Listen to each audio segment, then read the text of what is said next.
Hey friends, Ash here. Welcome back to Gents. Today, we're talking trends. More specifically, the trends that are going to define right now the current era of men's fragrances and in the near future. I actually asked you guys, I posited this question on the community tab of my YouTube channel.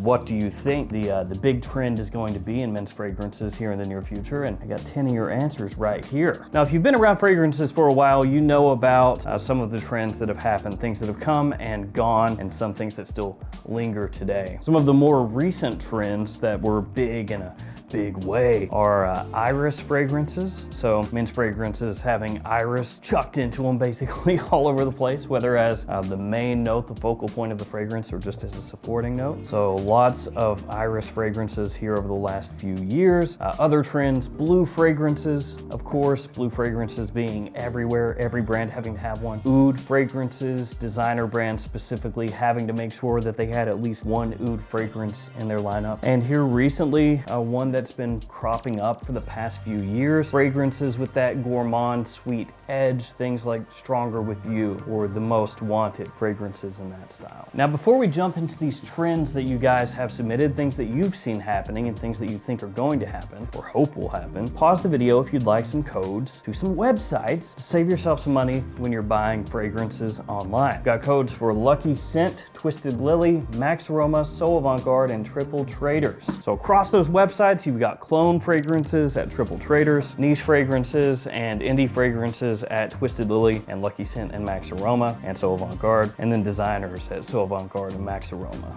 All right, let's jump into it. The first trend comes to us courtesy of Gabriel Rodriguez, who says green fragrances and unisex fragrances seem to be popping up a lot recently, and I don't mind it. They have the universal appeal that we all love about blue scents, but have a slightly more sophisticated profile that fits more in both casual and formal settings. As much as I love Sauvage and the like, in most cases, they're always going to smell shower jelly. That's not bad necessarily, but not as versatile in more formal settings. They can come across a bit cliche since they're so commonplace nowadays. So I gotta say, these are the #1 answers, and they might even be in some of the other ones that I have coming up. Green fragrances, unisex fragrances.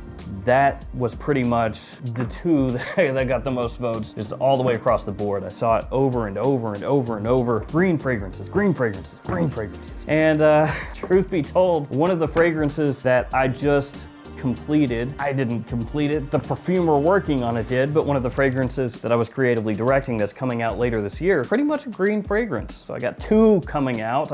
3 are done right now, which are the ones you see back here. Blue Ridge, Jet Black Enigma, and Terra Nova. Every Perfumania and every fragrance outlet store in the United States, you can find those. So if you have one nearby, stop in. They'll be there. You can smell them. And also you can order them online. Linked in the description. Code GENTSCENTS, 20% off if you order any of those. And that's good for the whole Michael Malul website. But anyway, back to green scents. Interesting thing about that is, yes, I have noticed more green fragrances coming out here over the past 6 months. Yeah, just really the past year. And I'm part of that, I guess, with what I creatively directed. But I find it interesting because if you go back maybe 4 years ago, green fragrances would flop. They would come out and just seem like nobody cared about them. So not all that long ago, green fragrances were honestly kind of unpopular. As an example, Cavalli Paradise Found, that came out, a green fragrance, great presentation. Nobody cared at all. Yeah, it's a pretty subtle and yet quick change that now green fragrances are sought after. And so many people said, I want green fragrances, bring them on. So we really might be seeing just a huge influx over the next few years of green fragrances.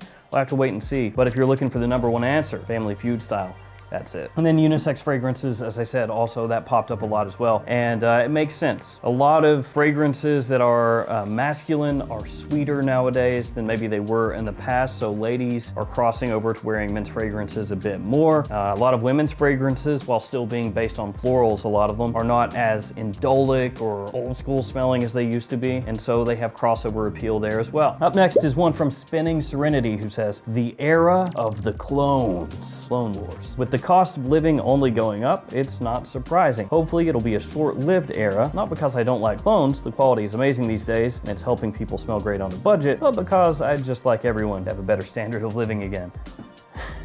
Way to make it depressing. This was, I would say, the third most popular answer. All of these answers actually I saw repeated numerous times, but clones came up a bunch. And you touched on pretty much everything right there. They are inexpensive for the most part. I mean, there's the stray clone here or there that's, you know, $70 or something, but those aren't the ones that people talk about all that much. It's the more affordable ones, you know, $30 and under typically. So yeah, they don't cost very much. Quality has gone up exponentially as time has gone on because clone fragrances go back, you know, 8 years ago.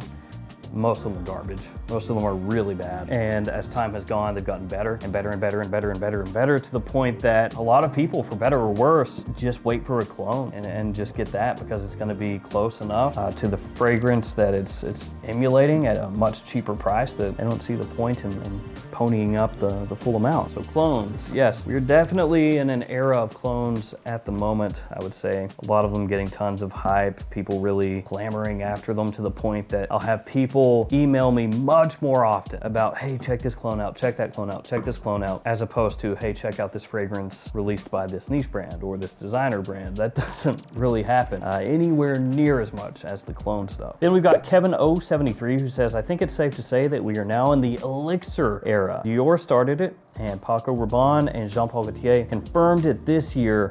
And personally, I'm a fan. I keep saying this, but that came up a lot too. The Elixir Era. And to be fair, it does seem like that is the new fragrance flanker name du jour. I don't know how much you can call it an era in terms of the smells themselves outside of the naming convention.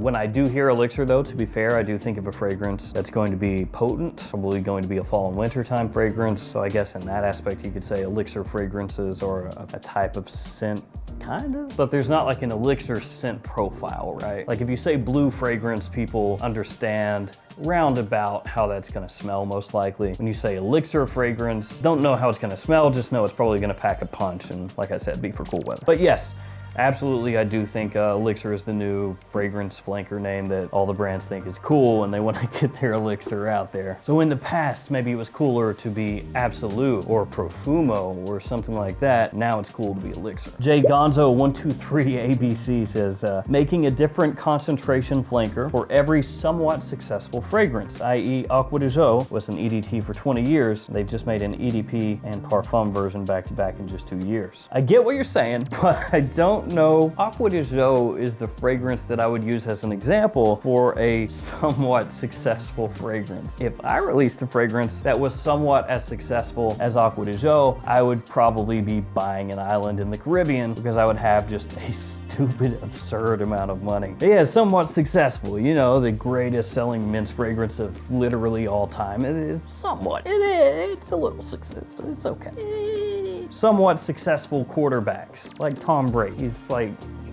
somewhat successful basketball players, like Michael Jordan. He's he's okay. He's not that good. You know, somewhat successful. But I get your point. I do get your point. That is one of the things that's going on right now.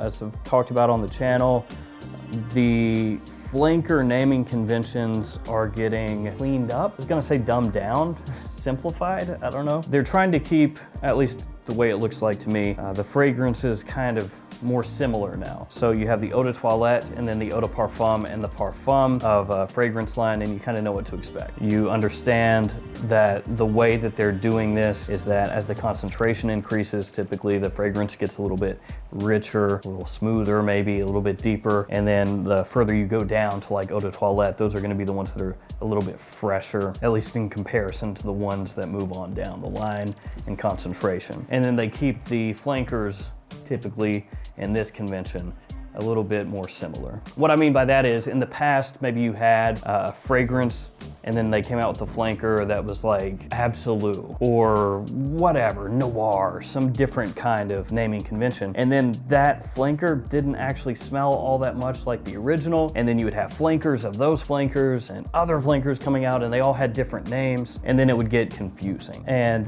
sometimes they even had like flankers where one was Le Parfum and the other was Eau de Parfum, which is, they still have in Y, for example, Y Le Parfum, Y Eau de Parfum. And if you're not somebody who's well versed in fragrances, you go into a store or something like that, and it doesn't make any sense. right? You're like, what's the difference between Le Parfum and Eau de Parfum and Eau de Toilette Intense and Eau de Toilette and Eau Fraiche over here? Well, what is all this crap? So they're trying to simplify it. Makes it easier for selling, just easier overall, I guess. So we're seeing a shift, a move from how flankers have been done in the past and how they're being done right now. So that's for sure. Rob Plays Zeke07 says, Vetiver. I've recently been diving down that road and it's been fun.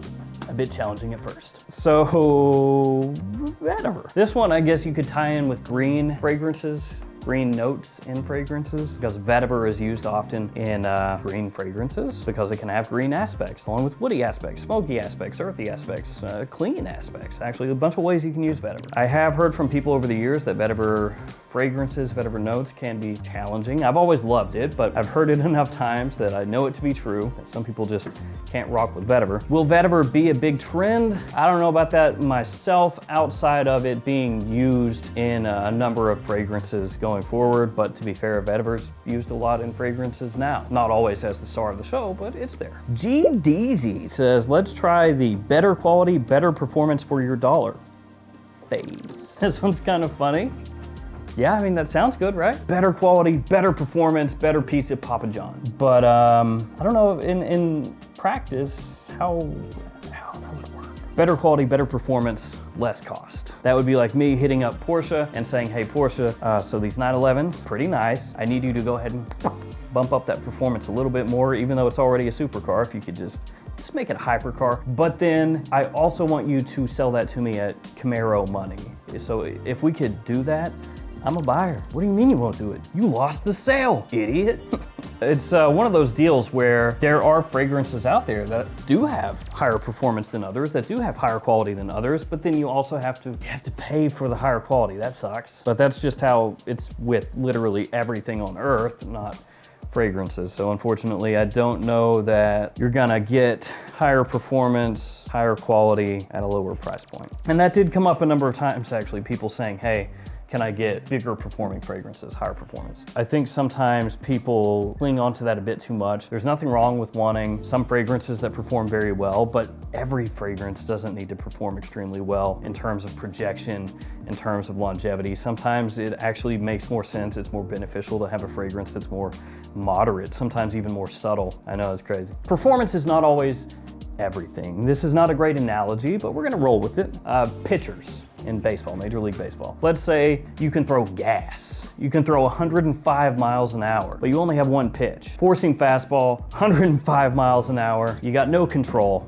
It's just wild, chucking it all over the place. Does that have some usability? Sure, yeah, it's limited though. But let's say you are a pitcher who throws mid 80s or high 80s, but you have 5 pitches, 6 pitches. People who don't know baseball are like, what? What the hell are you talking about? Stick with me. Let's say you got 5, 6 pitches and you ace all of them. You got crazy movement, great control. Everybody's gonna go, I'll take that guy. And then you go, but that dude throws hard, man. Performance. You just go, yeah, but I don't have much use for that, man. This over here though, I can do something with this. It's like that with fragrances. Yes, performance is important. Sometimes you do want some fragrances that have big performance, but that is not even remotely close to the end all be all. I would much rather have a fragrance with average performance or even a little below average performance that smells amazing than a fragrance that performs like a monster but smells okay. All right, Sir Siage Sniffington is up next, who says Ambry Woods seem to be popping up more and more. Ambrosanide and Ambermax are becoming the new Ambroxane. So I think we'll see more stuff like Dior Homme 2020, Bois Imperial, Encore Jam, and so forth, especially considering Quentin Bish, true, is in such high demand and he loves using Akigala wood whenever he can. Of course, it depends what Chanel comes out with. If they release a new scent that takes the market by storm, that will probably set the scene for everyone to follow. Not incorrect. Yeah, Chanel and Dior, when they come out with something and it pops off in a big way, you best believe everybody else is taking notice, which makes sense because Dior Sauvage, #1 selling fragrance in the United States, Bleu de Chanel, #2 selling fragrance in the United States. If they're making that much money, of course everybody else is watching and trying to learn. And Amber Woods, yes, they are absolutely everywhere. They've been everywhere, to be fair, for a while. Why Eau de Parfum, of course, one of the best sellers in the US, another blue fragrance, makes heavy use of Amber Woods. in the dry down in the base there. And it's kind of an evolution, a natural evolution. More ambery, woody aroma chemicals being used, and it makes sense because they generally smell very pleasing the way that they're used in mainstream fragrances. They increase performance. So a lot to like, I guess, from a perfumer and brand standpoint. JA1212 says, I think we are in a sweet by every means possible era. We have Azzaro Most Wanted, Jean Paul Gaultier Scandal, Phantom, Born in Roma, New Spice Bombs 1 million, and stuff like that. Yeah. I touched on this earlier, and it makes sense because, and it's very popular right now. People love it. People love sweet fragrances. They do well at garnering attention. Typically, sweet fragrances, like the ones that you listed off, have good performance, which we've already talked about. People like that. And it's just what's popular now. I mean, it's pretty cut and dry there. Yeah, sweet fragrances are in. You are not wrong. RS Pictures says the green notes phase. Kind of talked about this already. Especially with releases from this year, Coach Green, Brioni Essential, Polo Earth, and honestly, I hope it continues a little longer since I personally love green fragrances. We already harped on green fragrances, green notes a bit, so just pretty much leave it at that. Pulling up another one of these comments because, again, so many people did say green. Now, before the last one, just had to bring this one up because it's a good one. Ella Minnow P. Ha. See what you did there. I'm pretty sure that high-tech laser woods are the future. Philip Plein, no limits. I have to bring it up every time I get a chance. You gave me a chance, I brought it up. Go watch the Philip Plein No Limits commercial on YouTube. Leave a comment on the No Limits commercial. Tell them to make a new one. I want a sequel. Final comment from Lex Binns, who says the 3 notes pyramid. The fragrances are obviously more complex. For those of us who want to know all the notes, it's a bit disappointing. I am there with you. I don't like the 3 notes pyramid. It has become popular, trendy over the past number of years that when brands release a fragrance, they just give you 1 note in the top, 1 note in the mid, 1 note in the base, which is the polar opposite of basically what they did in the 70s, the 80s, and before, where they would give you every note under the sun. You look at the note breakdown, there's like 35 notes there. I think there's a happy median here. We don't need 35 notes, we need more than 3. Give me a fuller picture. I think it just helps people, especially people that are into fragrances, helps them wrap their mind around everything. And honestly, it can be good for educational purposes as well for people trying to learn about fragrances, because if they have a fuller note breakdown, they can smell that fragrance and kind of start to pick similarities out, commonalities between fragrances, and then they can go, oh, well, I smell this here and this here. Maybe that's whatever. Maybe that's bergamot, right? Keep it very simple. Maybe that's bergamot. Maybe that's how that smells as compared to, say, grapefruit, orange, lemon, etc. And they smell another fragrance that has bergamot in the opening, and they go, there it is again. Smell it in this one, bergamot. So now in their mind, they have an idea, this is generally how bergamot smells. So when they smell other things, they can start to pick that out themselves, and then they can start to kind of learn, self-teach that way. That is, for me, probably the most annoying thing, because it does help people, especially people just getting into it. It helps paint a clearer picture. The 3-note pyramid, to me, is done just to keep things very simple, which a lot of this stuff is about simplification, like the eau de toilette, eau de parfum kind of deal that we talked about before. It keeps things simple, and when they're trying to sell fragrances in stores, they can be like, well, this has a top of this, mid of this, base of this. Very easy for people in stores. You don't have to learn as much. You can just, you know, button it up real simple, like we keep saying, simple. There we go, guys. Some of the trends that you have seen and have foreseen. Let me know what you think about it. Let me know if you're agreeing that the green trend is probably what's up next. Stay safe out there. I'll see you tomorrow with another fragrance video. See you later.